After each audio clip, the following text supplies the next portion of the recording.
বিবাহিত মানুষ যদি বিবাহের পরে কাজ করে, বিবাহিত স্বামী স্ত্রী তারা তো লুকায়া প্রকাশে যেমনি খুশি এমনি কথা বলবে, এক্ষেত্রে কোনো বাধা ধরা নিষেধ নাই। আমাদের দেশে অনেক মূর্খতা এখনো গ্রামাঞ্চলে আছে।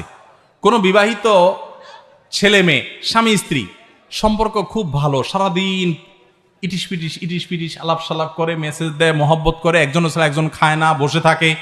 এগুলো হলে অনেক ময় মুরব্বী আছে, অনেক বুড়া বুড়ি আছে, তারা এগুলা সহ্য করতে পারে না, আছে না নাই? এবং অনেক কটু কথা শোনা যে কত ঢং তারা দেখায়।